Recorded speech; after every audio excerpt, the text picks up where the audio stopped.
Hey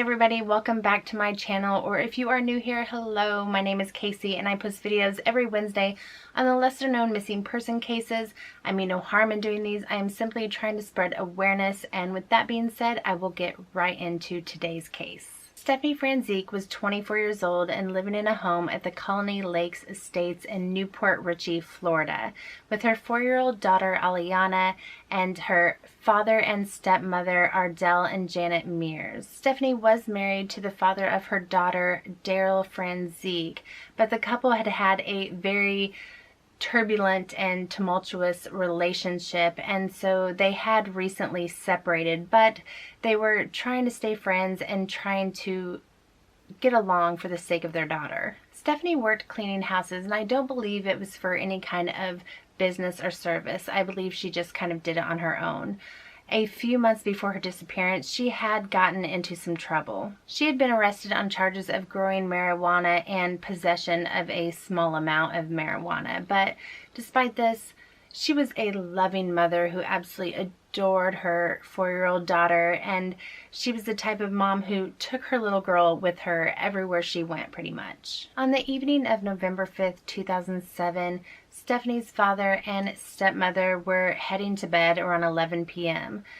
Little Aliana was asleep in the room upstairs, and Stefanie went outside in her pajamas to smoke a cigarette on the front porch and talk on the phone. She wasn't allowed to smoke in the house, so this was kind of a nightly routine for her. She text messaged a friend that night a little after 10 p.m. to let the friend know that she would be picking her up at 4:30 a.m. the next morning to drive them to a cleaning job in Fort Myers. She also spoke to her husband on the phone that night for about 15 minutes, and they talked about possibly rekindling their relationship. Nothing seemed out of the ordinary that night, but when her stepmom Janet woke up the next morning, she noticed that Stefanie's car was still in the driveway, and she didn't immediately think anything was wrong. She just thought maybe Stefanie had overslept, because at this time of morning, Stefanie should have already been on her way to work.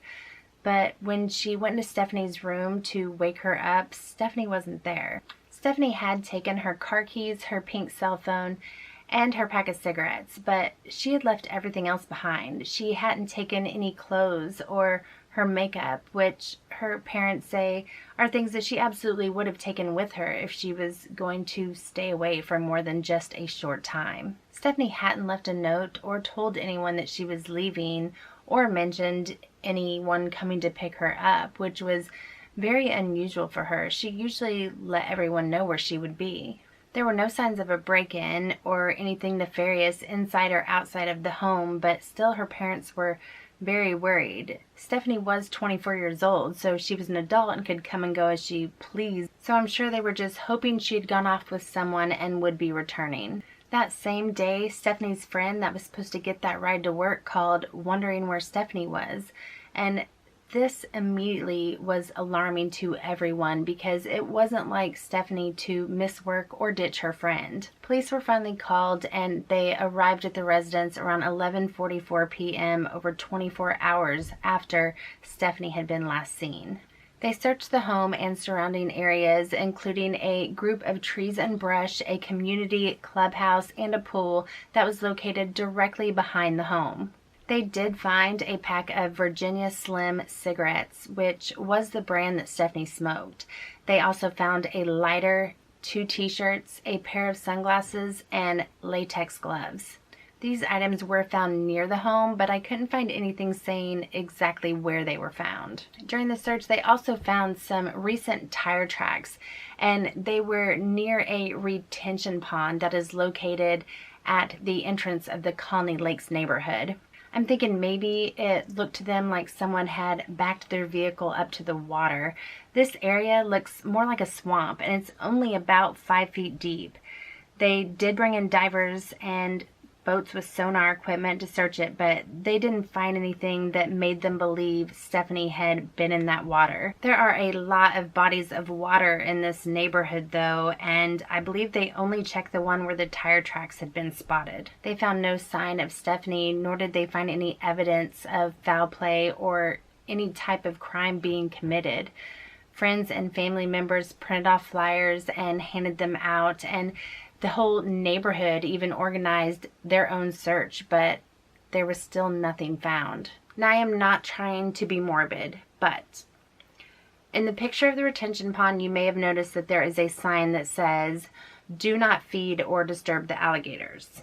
Before someone mentions it in the comments, American alligators cannot swallow an entire human being whole. They prefer smaller prey, and if they did eat something bigger, there would be pieces left, and I'm going to leave it at that. Law enforcement was told by the friend that Stefanie was supposed to pick up for work that someone had been stalking Stefanie. In the days before her disappearance, Stefanie had been outside smoking and talking on the phone at night like she usually did, and she told her friend that she could see someone or something in the woods watching her, and that whatever it was making growling sounds at her. This happened multiple nights. She couldn't see them, but told her friend it was human. But there was no description of what they looked like or information on who the person was, if it was a person, so investigators couldn't really do much. It has been almost 13 years since Stefanie disappeared, and there has still been no trace of her, and there haven't even been any sightings of her anywhere. Now, Stefanie's husband moved to Brandon, Florida shortly after she disappeared, which a lot of people found suspicious. I kind of do too, but he had plans to move before Stefanie even went missing. He had already gotten an apartment there and was trying to convince Stefanie to move there so he and Stefanie and Aliana could all be together and kind of mend things. At the same time, if your wife is missing, maybe you'd want to stick around. Whether you all are separated or getting back together, it doesn't really matter. You would kind of think that you'd want to stay near in case you could help with the investigation or help in more searches. Pair that with the fact that this guy's rap sheet is very long. He has charges for forgery, car theft, he has drug charges, and he's also a registered sex offender. And yes, I do realize that just because he has these charges doesn't necessarily mean that he did something to Stefanie. It doesn't mean he's responsible, but it also doesn't make him look very good. He did help in the search for her, and I believe he was very cooperative with the police.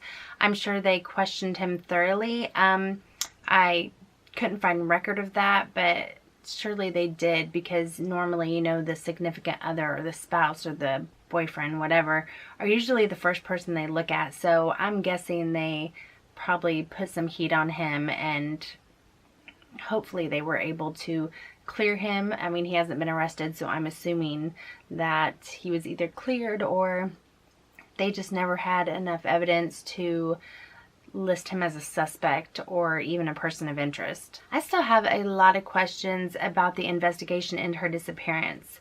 They found those latex gloves close to where they found the Virginia Slim cigarettes that they are assuming to be Stefanie's.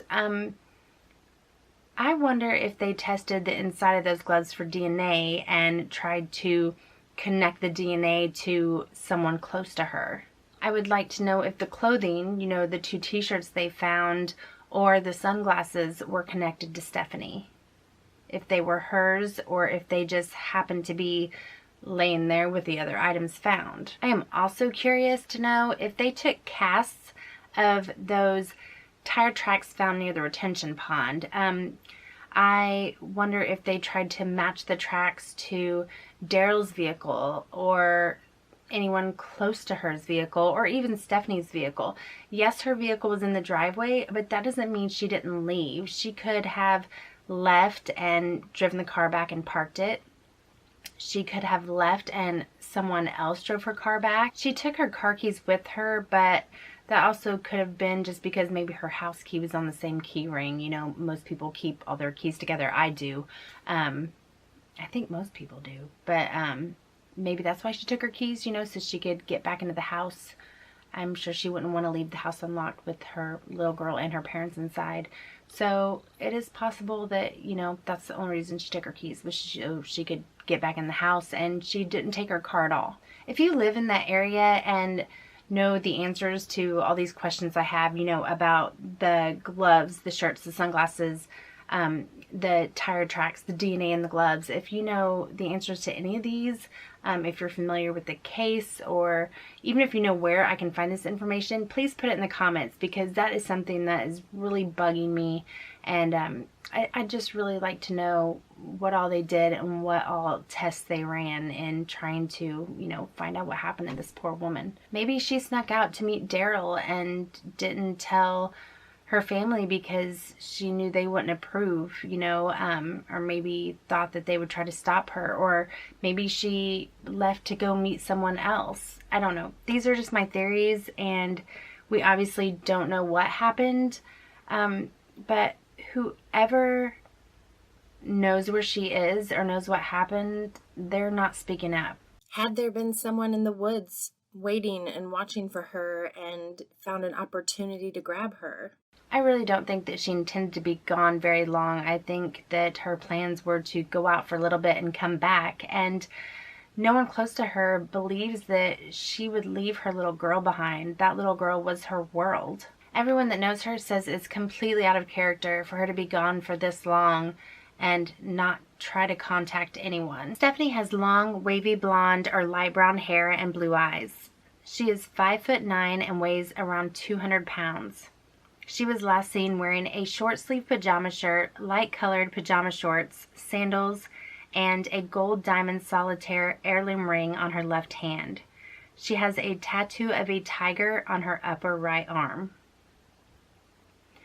If you have any information on Stefanie Francique's disappearance, please call the Pasco County Sheriff's Office at 727-848-5878.